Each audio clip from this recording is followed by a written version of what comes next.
Stage 5. The girl lived in the world after death. She was half phantom and half human. Background music is Eastern Mystical Dream, Ancient Temple. Our search for spring has brought us to the edges of the Gensokyo, and here, to the Netherworld, a place that is filled with the spirits of the dead, and as it seems, the only place in the Gensokyo where spring has actually come. We find ourselves on the steps of a shrine called Hakugoyo-kuro. It seems as though all the Gensokyo's spring is gathered here. Maybe if we climb to the top of these steps, we'll be able to find some answers.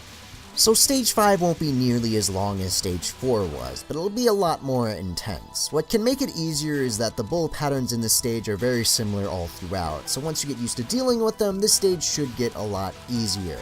You can also be really proactive in this stage and take out a lot of the enemies before they're able to fire off a lot of their shots. Be careful not to be too aggressive though, as it's very easy to be caught off guard in a bad spot.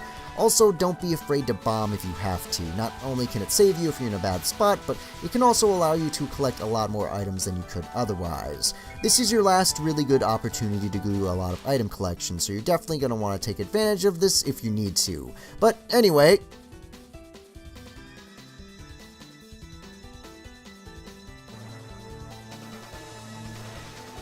here's the mid-boss, and a bullet pattern you're probably going to want to remember. Stay near the bottom of the screen and move horizontally through the gaps in the bullets, and try and only go through one wave of bullets at a time rather than as they're crossing. Then, for the blue arrows, move to the side to avoid them, but for the red arrows, stay still to let them pass right by you. Try and stay in front of her as much as possible to keep the shots coming at you as straight as possible to make them easier to read.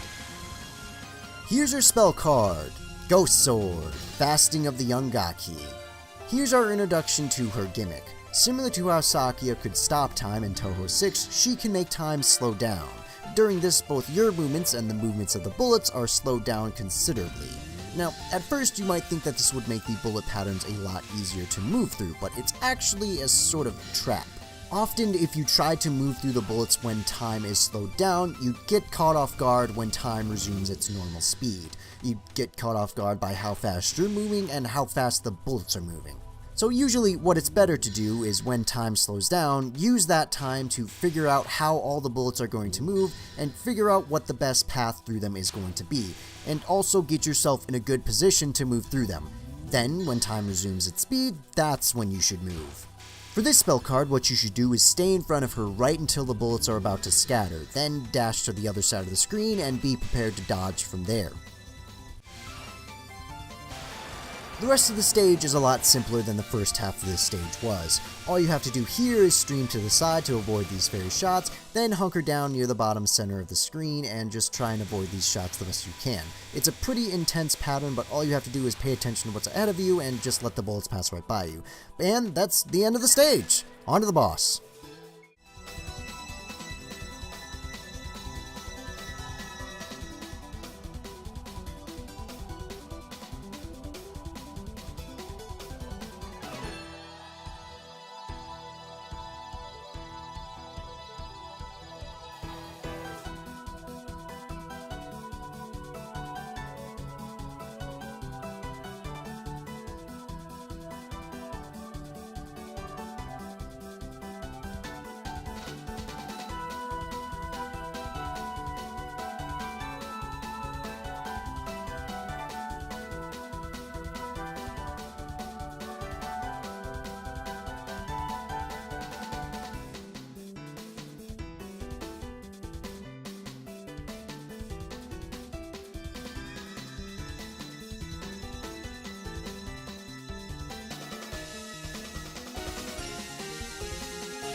This is the half-ghost gardener, Yomu Kanpaku. Her theme is Hiroari shoots a strange bird. Till when? It seems we found the one who's been stealing spring. Let's read her profile to find out more about her. Stage 5 boss, a being of half human and half phantom. She's both the second gardener for the Saigyoji clan and the guardian of their mistress. Mainly, she possesses the ability to handle sword techniques. Yomu looks after the garden with 2 swords. Rokan Ken is a longer sword that has the power of killing 10 phantoms. Hakuroken is a shorter one that can slash down the confusion of humans. Yoki Kanpaku, the former gardener, had been the one for about 300 years, but suddenly became a hermit after having made the very young Yomu his successor.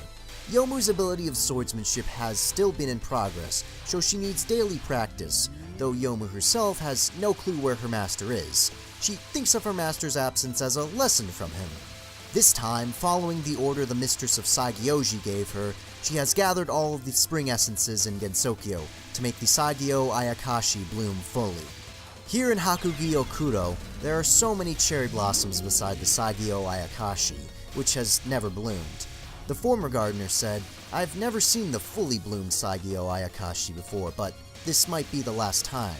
At that time, Yomu had no idea what he meant, and why the mistress of Saigyoji gave her such an order. Yomu sweeps the garden of the Saigyoji family. It's about 200 yojanas long. The mistress exaggerates, of course. This garden has a terrifyingly large amount of cherry trees, where there are attractions for the residents of the netherworld. When spring comes, Yomu is very busy in sweeping. This year isn't the exception too. The ghosts are really thrilled by the wonderful cherry trees. Everyone said, "I'm happy to be a ghost." On the other hand, Yomu, the half-human, saw this raving scene and half-sympathized by saying, "I'm half happy to be half-phantom." Now, all she should do is wait for the blooming of the Saigyo Ayakashi. This is her first spell card, Hellrealm Sword, 200 Yojana in 1 slash. When she slashes across the screen, any of the orbs that she touches will be turned into these red bullets. When this happens, I find it best to move to the side of the screen opposite of her, as often this is where the least amount of bullets are coming at you. Of course, you're probably going to want to watch the entire bullet pattern, just to find the spot where it's easiest to get through the gaps. This is probably the only spell card that you're really going to want to move around when time is slowed down, just to get through the really tight spots. A lot of Yomu's spell cards can be really intimidating at first, as they have a lot of unique bullet patterns that can be awkward to get through, and they usually involve you getting really close to the bullets. But remember what I said, when this game tries to freak you out, the best thing to do is to stay calm and try your best, and often you'll find out that the bullet patterns are much easier to get through than you first thought. So Yomu's the one who's been stealing up all the Gensokyo spring, but it doesn't appear like she's the one who's responsible for this incident, rather that she's just taking orders from the one who is. In her profile, it said that she is a half-phantom, half-human. Now, that doesn't mean that she's already died or is half-dead, it means that she's a crossbreed between a phantom and a human. A phantom in Touhou doesn't automatically mean the spirit of something that's dead, it can refer to all sorts of magical spirits. It would probably be more accurate to say that she's half yokai rather than half dead. Being a half phantom means that she has 2 bodies, her normal human body, which is the one you see and the one like I and I'm assuming you have, and her phantom body, which is that white spirit that follows her around. We can see it on her character portrait. It's kind of unclear how exactly this works, but we do know that she can control it just as she controls the rest of her body. Here's her second spell card, Brute Sword, Karmic Punishment. This one's similar to her mid-boss spell card. Try and stay in front of her as much as possible, but when the blue bullets start to come down, get to the center of the screen, as this is where it's easiest to try and get through them. You probably noticed that Yomu's spell cards have her moving around a lot, making her hard to hit. As you can imagine, this makes shot types with a homing attack or Saki's second shot type really shine in this fight, especially if you're really clever with how you use it. Her third spell card is Human Sword, Delusion of Enlightenment. The red bullets that she fires off are aimed directly at your position. This means that the best way to deal with them is to gradually move from one side of the screen to the other, while also avoiding the shots fired from behind you. This is one of the spell cards where it's really important to stay calm and take it slow. There's a lot going on here, and it's very easy to get too frantic and make a mistake. And this is her final spell card, Heaven's Sword, 5 Signs of the Diva. This one is her most straightforward, but also most difficult spell card. The bullets come at you very fast, and you have to predict how they are all going to move very quickly. When time slows down, what you have to do is make a mental map of how all the bullets are going to move when time speeds up, and position yourself so that all the bullets will pass right by you. But as I said, you don't have a lot of time to think about this or to move yourself around, so just go with the first option you find and hope for the best. The one good thing is that these types of bullets make it very easy to figure out how all the bullets are going to move with just a single glance. Just don't move more than you have to, and don't be afraid to get close to the bullets. Also know that when time resumes its speed, you might have to dodge around some stray bullets, so just be ready for that if it happens.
That's the end of stage 5. See you guys next time for the final stage.